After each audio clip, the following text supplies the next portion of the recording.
Hoje é dia 28, quarta-feira, e esse é o nosso segundo editorial do dia, nosso almoço com política. E tem muita coisa rolando, tá? Hoje a gente vai falar sobre um depoimento de uma coronel que aconteceu junto ao Supremo Tribunal Federal. Só que teve muito a ver com o 8 de janeiro. Inclusive, vamos falar também de uma condenação de uma ex-primeira-dama lá dos atos do 8 de janeiro. A gente vai mostrar para vocês como isso, deu um impacto, num Estado que, via de regra, é um Estado aliado do governo Lula, da esquerda e do PT. Mas a gente vai mostrar para vocês como se deu, essa decisão do Supremo Tribunal Federal. Vamos falar também da oposição, que está querendo convocar as Big Techs para falar sobre o plano de censura que o governo Lula está tentando implementar aqui no Brasil. Outro ponto que a gente quer falar com vocês é sobre o ministro do Supremo, presidente do Supremo, Luiz Roberto Barroso, que ficou revoltado com a imprensa, porque a imprensa divulgou um vídeo onde o ministro do Supremo ele cantava ao lado de um artista e ao lado de empresários. Parece que não agradou a imprensa e a imprensa já está com medo até de que venha alguma retaliação. Outro ponto que a gente precisa falar também é do Ivan Kleber, que informou para a gente que a repercussão negativa já começou a chegar fora do Brasil sobre a incursão do Supremo Tribunal Federal e da PGR contra o Alexandre de Moraes, inclusive com manifestação de vários juristas e advogados, tá? Sobre esse posicionamento do Supremo Tribunal Federal aqui no Brasil. Outro ponto que a gente vai falar também é uma carta na manga do Bolsonaro. Pois é, o Bolsonaro viu o calcanhar de Aquiles do governo Lula e publicou junto com o PL um vídeo sobre operações da Polícia Federal e sobre o roubo do INSS. A gente vai falar sobre esse vídeo aqui e o porquê que esse vídeo favorece e muito o Bolsonaro. Enfim, tem muita informação importante que a gente preparou nesse editorial para vocês.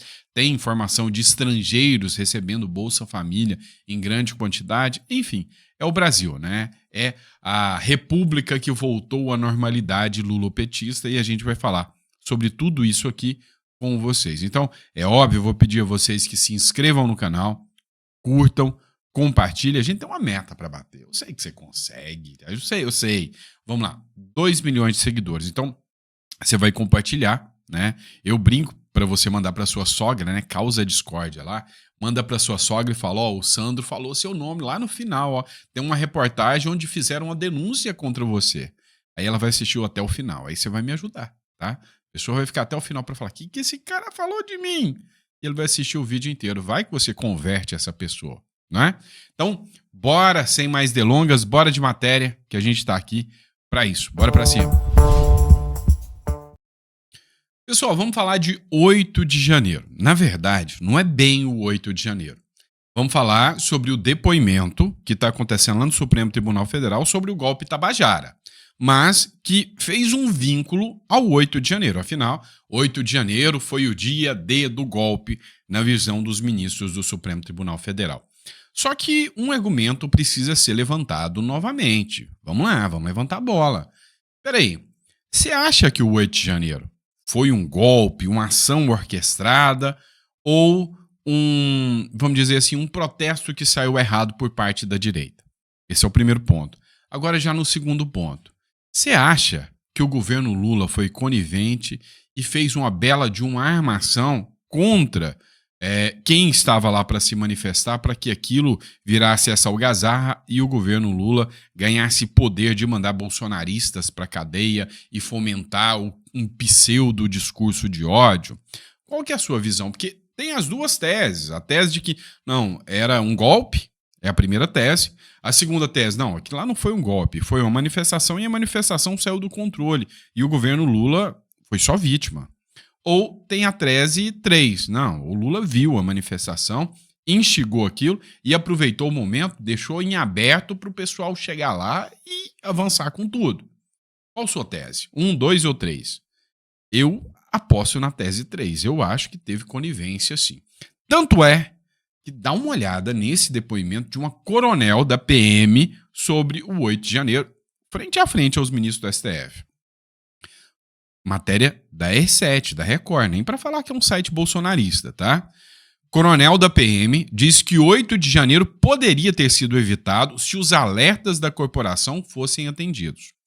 Ontem, né, um ex-membro do GSI, que é o Gabinete de Segurança Institucional, disse que foram emitidos 7 dias seguidos de alerta dizendo, olha, vai ter muita gente, está se intensificando, pode ter algazarra, então o governo Lula tem que se preparar para coibir isso aí.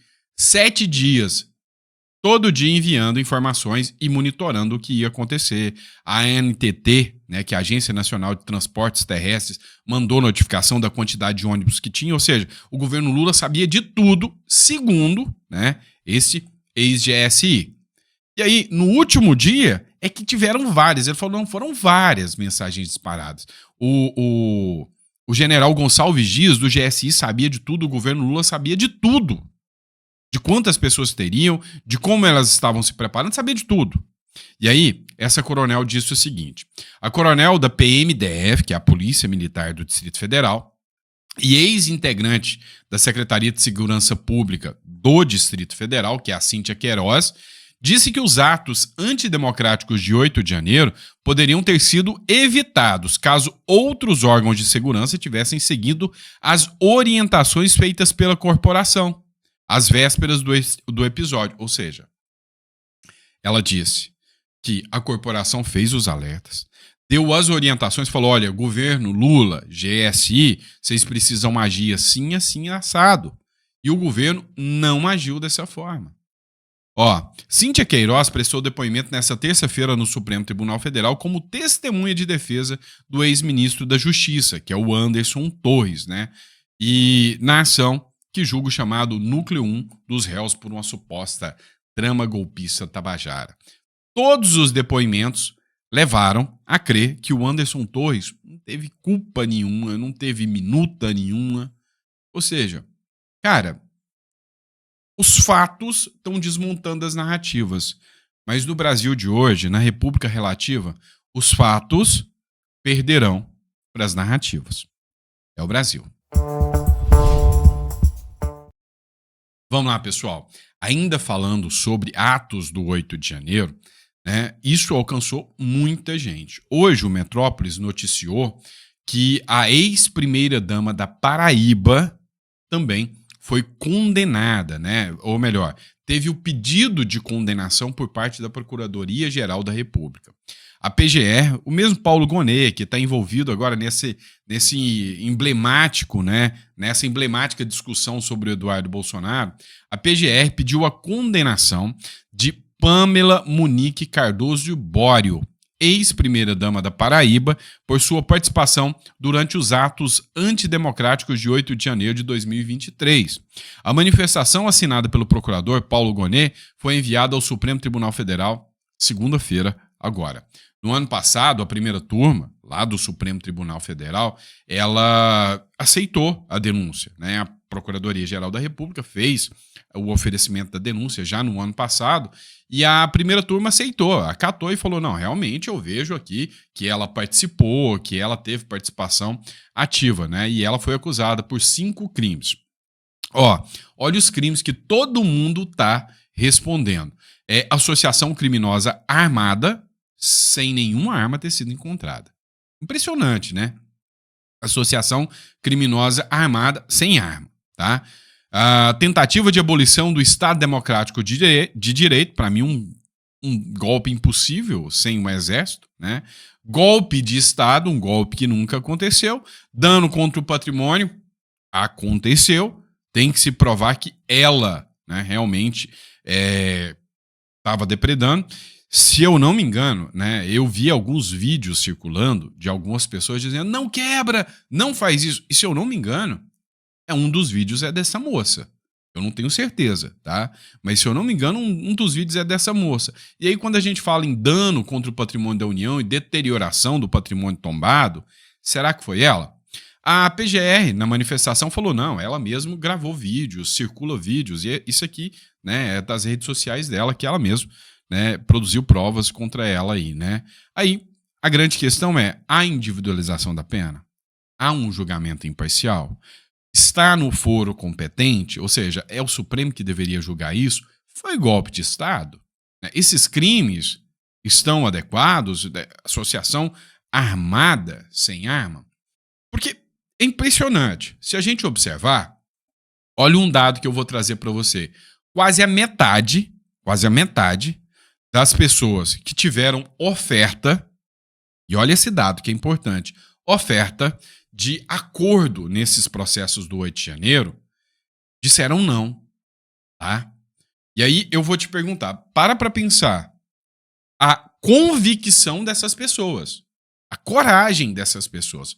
Porque assim, a PGR procurou essas pessoas e disse, olha, eu estou oferecendo um acordo para vocês e neste acordo vocês vão assumir que atentaram contra o Estado Democrático de Direito, vão assumir que tentaram, que cometeram esses crimes, e eu vou impor penas mais brandas a vocês de acordo, né, com esse acordo que a gente vai firmar. As pessoas iam se livrar do processo. É lógico, ia assistir um curso, pagar uma cesta básica, alguma coisa, mas iam se livrar do processo. Mas essas pessoas disseram, não, eu prefiro pegar 17 anos da cadeia, eu prefiro correr o risco por causa das minhas convicções. Aí é aquela questão, imagina, né, no futuro, o filho chegando até você, ô pai, mas aqui está falando que o senhor tentou contra o Brasil, o senhor é um criminoso, o senhor é um bandido. Né? Então, talvez por isso a pessoa não assumiu. Né? E aí só tem mais um detalhe pequeno nisso aqui, um pequeno grande detalhe. A grande questão é que, para você assumir esse acordo, não pode ser abolição do Estado Democrático, associação armada. O crime não pode ser violento. Ué, e por que forneceram um acordo? Se todos eram uma turba, todo mundo estava igual. Por que ofereceram um acordo e para alguns é violento, para outros não? É esquisito, né? Para uns é associação armada, para outros não é associação armada. É no mínimo esquisito, né? Próximo bloco. Vamos lá, pessoal. O assunto censura nunca esteve tão em alta e tão forte quanto agora. Nunca se discutiu tanto a implementação da censura no Brasil. O jornal Metrópolis fez uma articulação aqui da seguinte forma. Abre aspas. Contra censura nas redes, a oposição quer ouvir Big Techs na Câmara dos Deputados.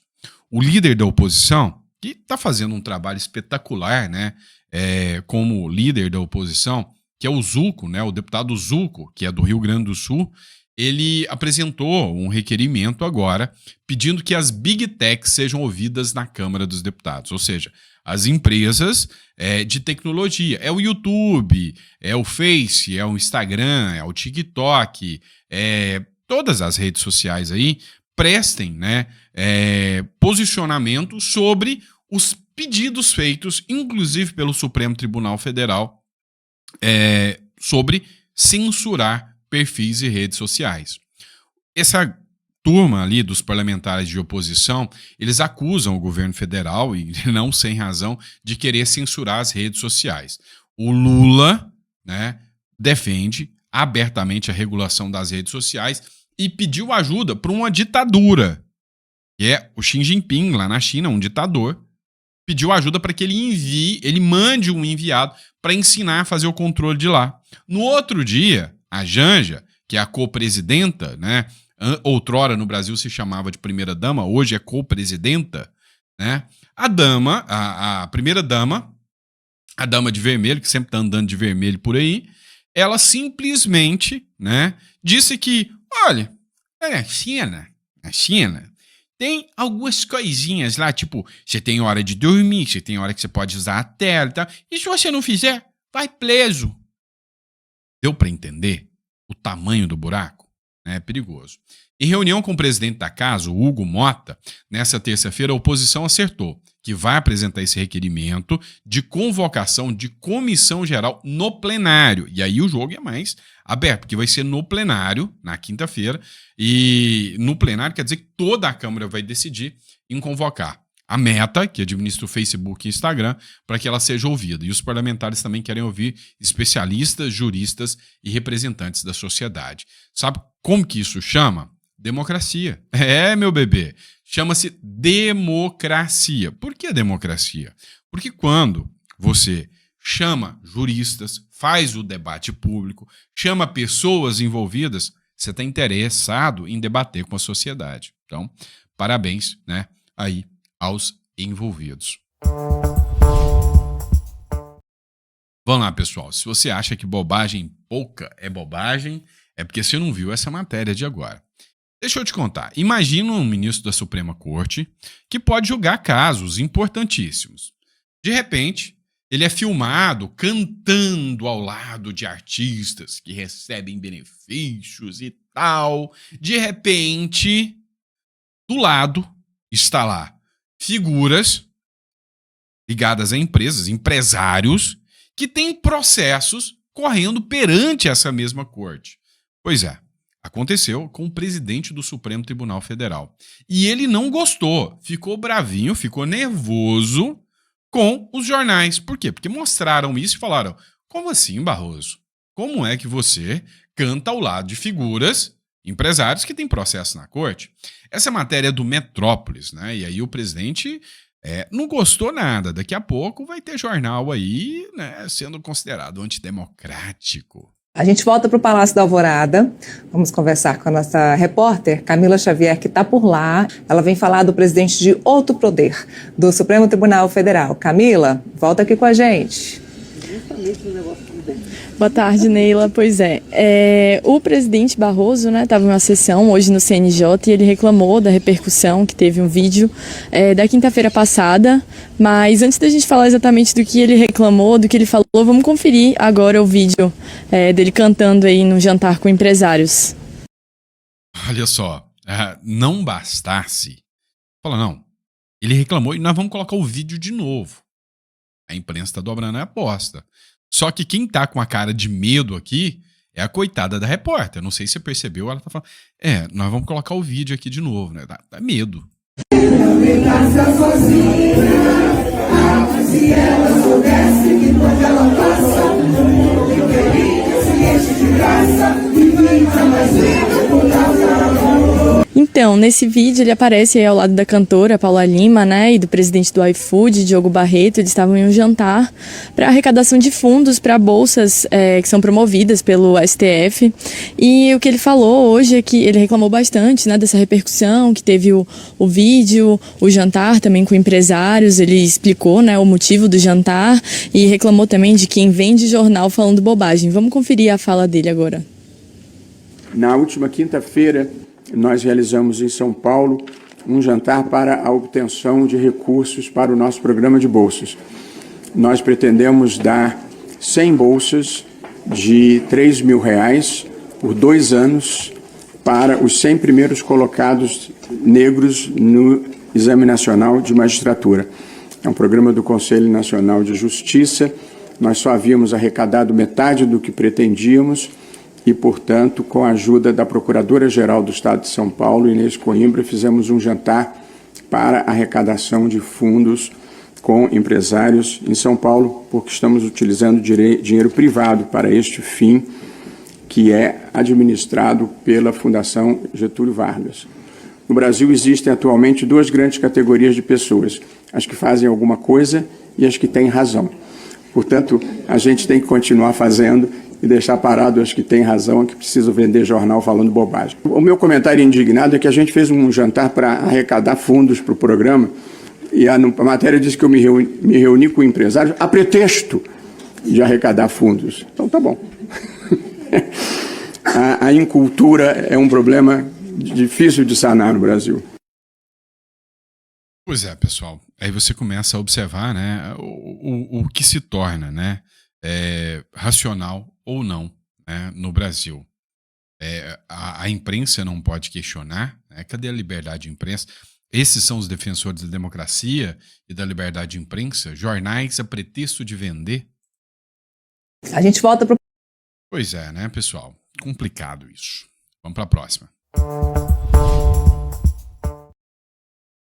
Mas será que todo jornalista está intimidado, está com medo?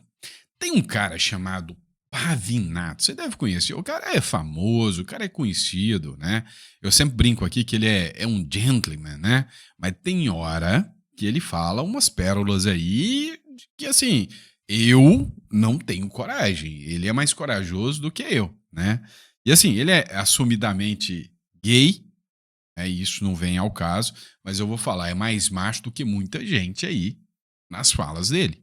Pode ter certeza disso aí, tá? E, por favor, Pavinato, não pense que isso é pejorativo da forma que eu tô falando, é que você realmente, cara, você me impressiona pela coragem, pela sensatez.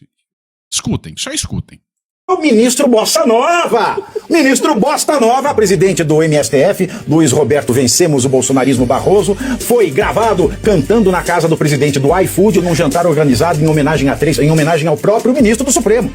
Olha que barbaridade. Na minha época de faculdade, no STF tinha o professor José Carlos Moreira Alves, que morreu ano passado com vergonha do STF. Eu ouvi isso do professor José Carlos Moreira Alves. Ninguém saía em coluna social, ninguém dava entrevista. Hoje tá todo mundo... Por que vocês já não fazem OnlyFans? Eles querem ser celebridade, gente. Faz o BBB do STF. O evento que aconteceu na última quinta-feira em São Paulo estava previsto na agenda oficial de Barroso, mas sem detalhes. A agenda dizia apenas que se tratava de um jantar em apoio ao programa CNJ de ação afirmativa para ingresso na magistratura. Vale destacar que o iFood é um dos interessados em uma ação do STF que discute a existência de vínculo empregatício entre motoristas de aplicativo ou não. Ah, está explicada a safadeza. Roda o vídeo do safado.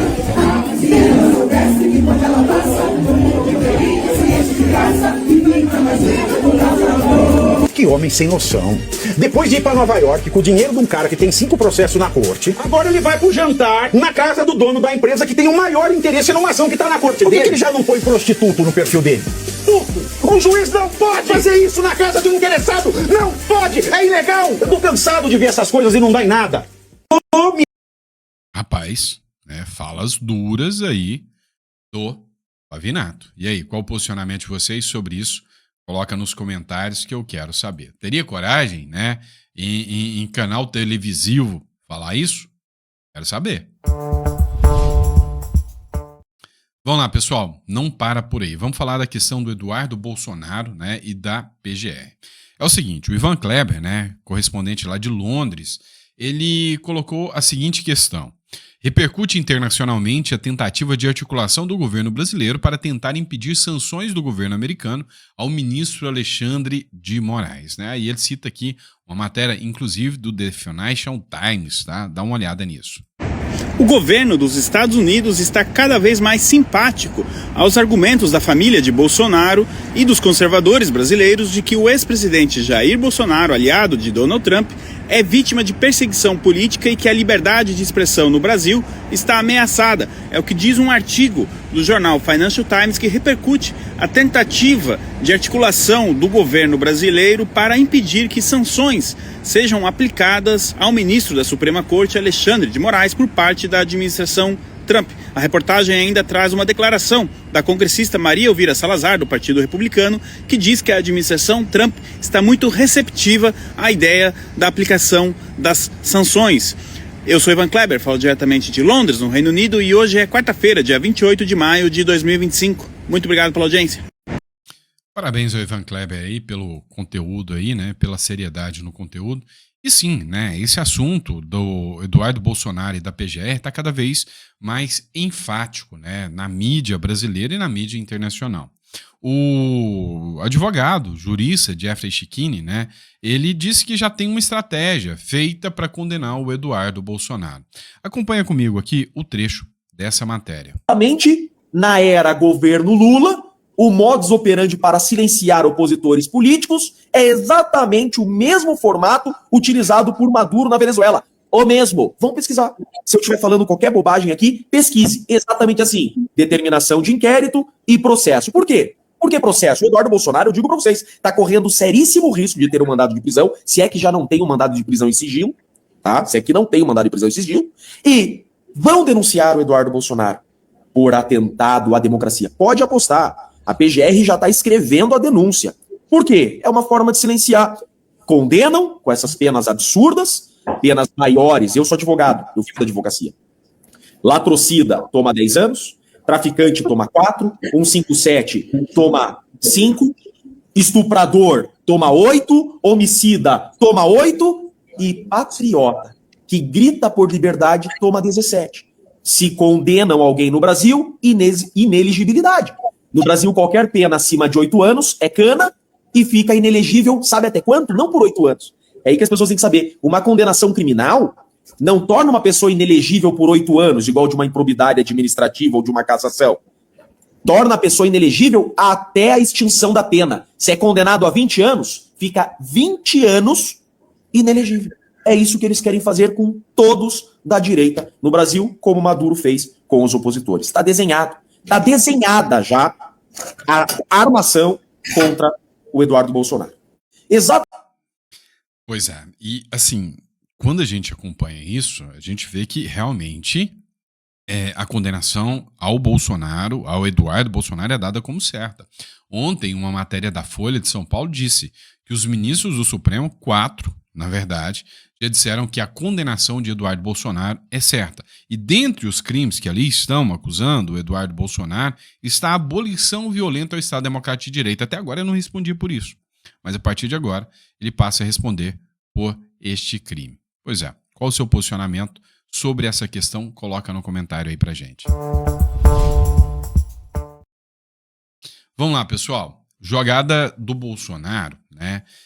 É uma nova, vamos dizer assim, uma nova estratégia acerca de onde ele vai atuar politicamente sobre o governo Lula. Ele postou um vídeo e nesse vídeo ele já mostrou o caminho.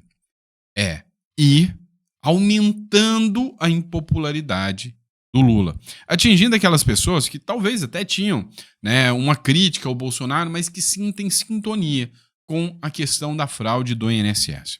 Primeiro, ele publicou este vídeo, esta matéria, tá, dentro do site do próprio PL, né, dentro das redes sociais do PL.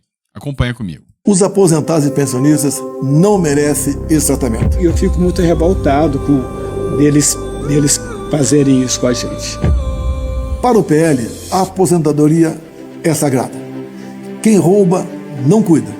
Nós queremos, na CPMI, que o PT não assinou, esclarecer todos os assuntos. E mais ainda, cobrar de sindicatos e associações cada centavo surrupiado dos inativos e pensionistas.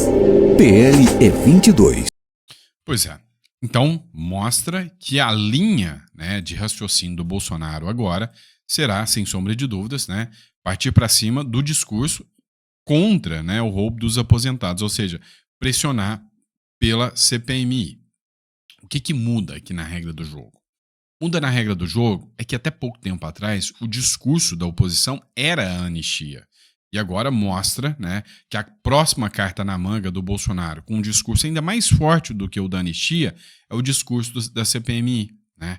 E aí é onde tem uma ação articulada da própria oposição querendo demonstrar, né, que o governo Lula tem responsabilidade maior sobre o roubo dos aposentados, essas fraudes no INSS. Tanto é que ele publicou em seu perfil oficial, e essa matéria que eu estou publicando para vocês é do Metrópolis, tá? O jornal Metrópolis republicou o vídeo em que o Bolsonaro atribui a responsabilidade ao governo Lula, até rebatendo cartilhas que o governo Lula está aplicando e uma investida que ele está junto com jornais e outras mídias tentando imputar a responsabilidade ao Bolsonaro. Acompanha comigo. Noite, a gente fala agora da fraude do INSS, que atingiu pelo menos 4 milhões de aposentados e pensionistas. Os descontos indevidos passam de 6 bilhões de reais. Do maior golpe da história do país, a fraude milionária do INSS. Uma das entidades investigadas é o Sindicato Nacional dos Aposentados, Pensionistas e Idosos, Sindinap, cujo diretor vice-presidente é José Ferreira da Silva, o Frei Chico, irmão do presidente Lula. Com 184 assinaturas, a oposição protocola pedido de CPI para investigar fraude bilionária no INSS. Aqui eu estou vendo no seu Olerite, seu contra-cheque, um desconto mensal de R$ 45. O senhor autorizou esse desconto? Nem sabia que tinha esse desconto, nem sabia. E vem dos sindicatos e associações. Se dizem defensores dos aposentados e pensionistas. Mas, na verdade, a gente vê que a outra intenção, né? Até o irmão do Lula tá num desses sindicatos que descontava aí dos aposentados. Esse 45 que eles contaram por mês, ele fez muita falta, assim, porque os alimentos aumentaram muito. Aí eu fico muito revoltado com eles fazerem isso com a gente. Não é só o senhor, não. Todas as pessoas de bem no Brasil estão revoltadas com o que aconteceu. Não existe crime mais terrível do que assaltar uma pessoa idosa. A senhora também foi surpreendida com esse desconto? Fui. Infelizmente. Mas tem alguns anos que está aqui. Tem alguns anos. A senhora não se associou? Não. Fiquei muito, assim, triste, porque como é que pode acontecer uma coisa dessa? A gente nem sabia. Nós temos como lema que a aposentadoria é sagrada. E quem rouba, né, não cuida. Então, lamentavelmente, esse governo que está aí não cuida dos idosos. Pode ter certeza que muitos parlamentares estão indignados por isso também. E nós vamos tomar providência de modo que aquele desconto saia do teu contra-cheque e o que a senhora pagou volte no seu contra-cheque também. E tem que voltar tirando dos sindicatos e das associações.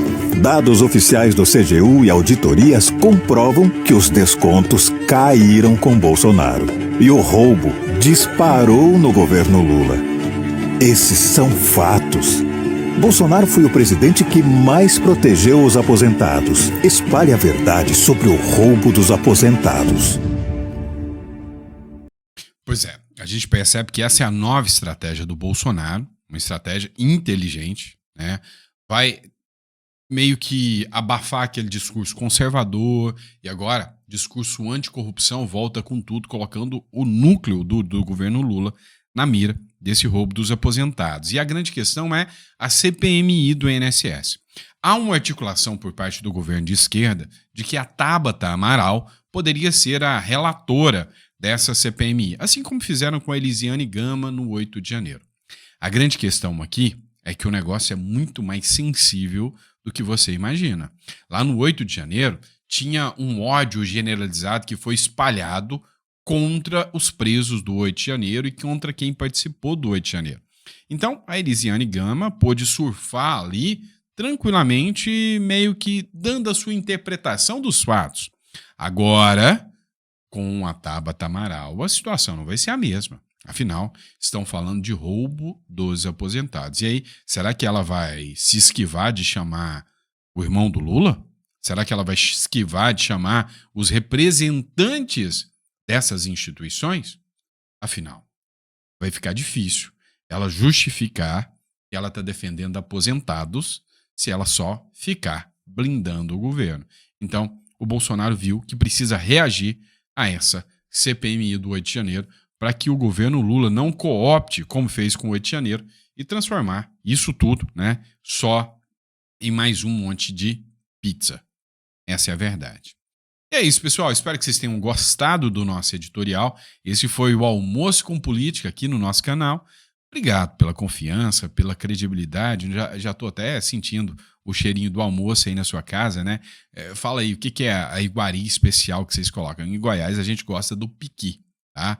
E no Uruguai, já estou virando uruguaio já. No Uruguai o pessoal gosta de papas, tá? Papa frita, tá? Que é a batata frita. Mas enfim, daqui a pouco a gente tá de volta, né? Vamos tomar o chá da tarde, às 4 horas da tarde, aqui com mais um editorial direto para vocês. Grande abraço e até a próxima.